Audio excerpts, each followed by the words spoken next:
A1 टेलिभिजनबाट प्रसारण भइरहेको दिउँसो 2 बजेको राष्ट्रिय समाचारमा आशा दाहालको नमस्कार।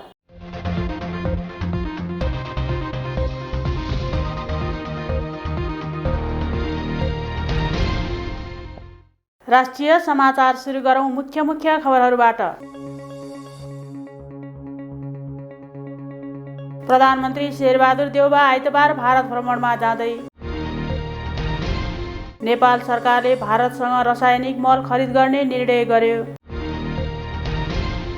उखुको समर्थन मूल्य प्रति क्विन्टल 590 रुपियाँ तोकियो, किसान असन्तुष्टि। लकडाउन अघि प्राप्त मागपत्र कार्यान्वयन गर्न 6 महिनाको म्याद थप। राष्ट्रिय सभा सदस्य निर्वाचन अन्तर्गत आज मनोनयन पत्र र उजुरीमाथि जाँचबुझ हुँदै भोलि साँझ उम्मेदवारको नामावली प्रकाशन हुने। 5 थरमा आगलागी हुँदा 3वटा घर र 6वटा पसल जलेर नष्ट। र झापाको मेचीनगरमा आगलागी भएपछि सिलिन्डर पड्किँदा 1 जनाको ज्यान गयो भने 12 जना घाइते।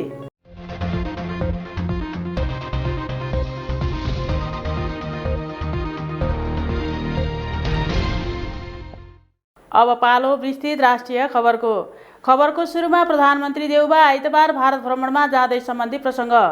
प्रधानमन्त्री शेरबहादुर देउबा आउँदो आइतबार भारत भ्रमणमा जानुहुने भएको छ। मन्त्री परिषदको बुधबार बसेको बैठकले देउबाको भारत भ्रमण स्वीकृत गरेको छ।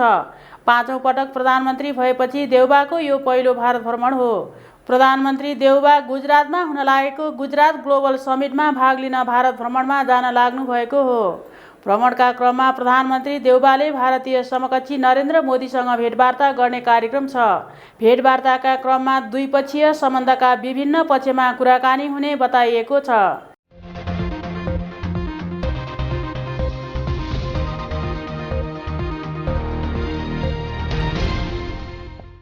अब भारतसँग रासायनिक मल खरिद गर्न निर्णय भएको सम्बन्धी प्रसङ्ग।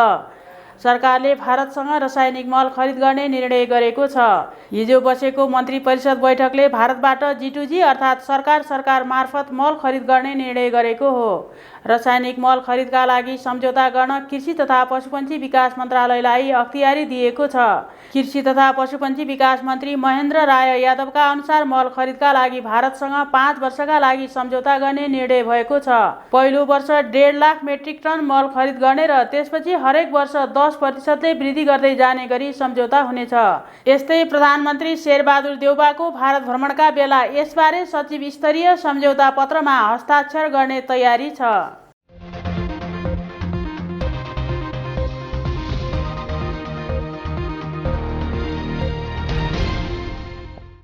अब उखु समर्थन मूल्य प्रति क्विन्टल 590 रुपियाँ तोकिएको सम्बन्धी प्रसङ्ग। सरकारले यस वर्षको लागि उखु समर्थन मूल्य प्रति क्विन्टल 590 रुपियाँ निर्धारण गरेको छ। हिजो बसेको मन्त्री परिषदको बैठकले उखुको मूल्य तोकेको हो। किसानले उखुको मूल्य प्रति क्विन्टल 650 रुपियाँ माग गरेका थिए भने उद्योगीले 580 रुपियाँ प्रति क्विन्टल हुनुपर्ने माग गरेका थिए। सरकारले तोकेको मूल्यमा अनुदान प्रति क्विन्टल 70 रुपियाँ समेत जोडिएको छ। यो मूल्यमा चिनी उद्योगीले किसानलाई दिने मूल्य प्रति क्विन्टल 520 रुपियाँ हो। उखुको न्यूनतम लागत 382 रुपियाँ, ढुवानी खर्च 62 रुपियाँ तथा मुनाफा 76 रुपियाँ हिसाब गरिएको छ। सरकारले गएको वर्ष उखुको समर्थन मूल्य प्रति क्विन्टल 544 रुपियाँ 33 पैसा निर्धारण गरेको थियो।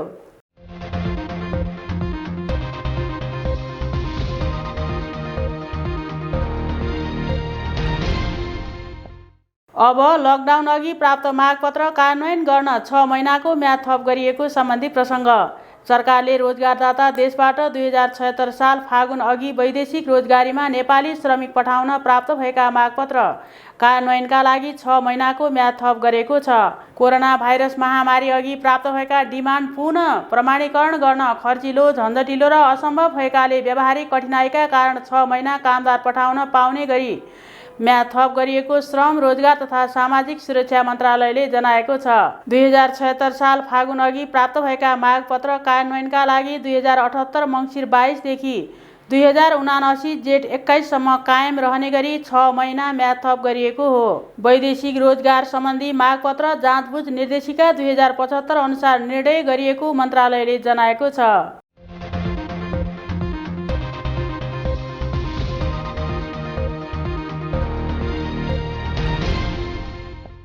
अब राष्ट्रिय सभा सदस्य निर्वाचन अन्तर्गत आज मनोनयन पत्र र उजुरीमाथि जाँचबुझ हुँदै सम्बन्धी प्रसङ्ग।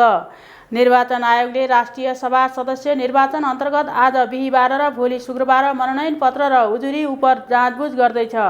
बुधबार दाबी विरोध र उजुरी दिने समय थियो। भोलि शुक्रबार साँझ उम्मेदवारीको नामावली प्रकाशन गर्ने, पुस 24 गते उम्मेदवारले नाम फिर्ता लिने र 25 गते उम्मेदवारको अन्तिम नामावली प्रकाशन तथा उम्मेदवारलाई निर्वाचन चिन्ह प्रदान गर्ने कार्यतालिका आयोगले बनाएको छ। निर्वाचन माघ 12 गते हुनेछ। राष्ट्रिय सभा सदस्य निर्वाचनमा 19 सिटको लागि 43 जनाको उम्मेदवारी परेको छ। यस्तै प्राय सबै प्रदेशमा सत्ता गठबन्धन र एमाले बीच प्रतिस्पर्धा हुँदैछ।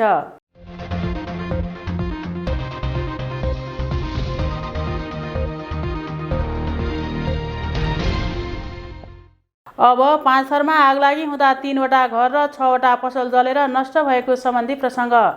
5 थरको फालेलुङ गाउँपालिका 6 बरभन्ज्याङमा आगलागी भएको छ। बुधबार राति भएको आगलागीमा 3वटा घर र 6वटा पसल जलेका छन्। स्थानीय जितबहादुर मेयुङबाको घरबाट सुरु भएको आगलागीमा मेयुङबा सहित रामजित राई र मनबहादुर राईका घर जलेका छन्। 3वटा घर जल्दा त्यहाँ रहेका आइएमईको शाखा काउन्टर सहित 6वटा पसल जलेको प्रहरीले जनाएको छ।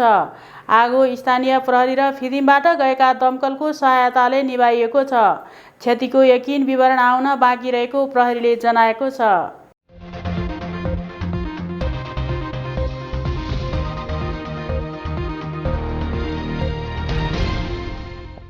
र खबरको अन्त्यमा सिलिन्डर पड्किँदा ज्यान गएको सम्बन्धी प्रसङ्ग।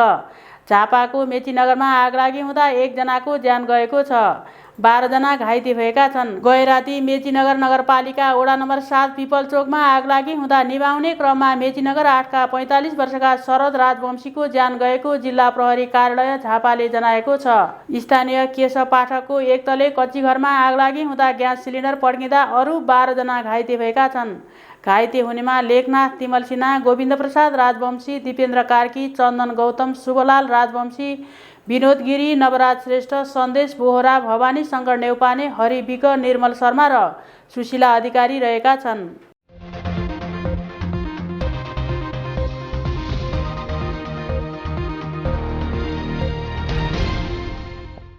राष्ट्रिय समाचारको अन्त्यमा जाँदा जाँदै मुख्य खबरहरू फेरि एकपटक।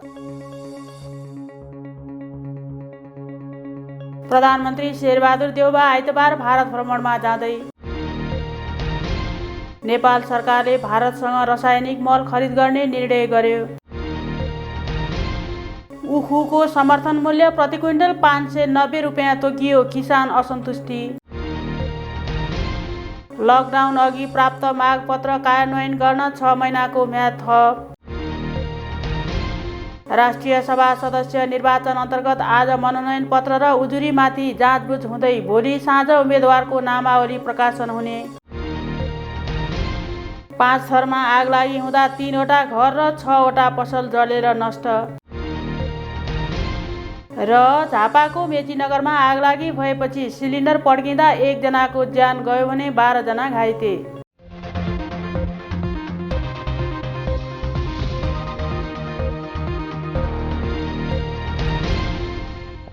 हवस् त अहिलेलाई राष्ट्रिय समाचार यति नै। फेरि पनि बाँकी समाचारहरू लिएर उपस्थित हुने नै छौँ। तबसम्मको लागि A1 टेलिभिजन हेर्दै गर्नुहोला। दिउँसो 2 बजेको समाचारबाट हामीलाई बिदा दिनुहोस्। नमस्ते।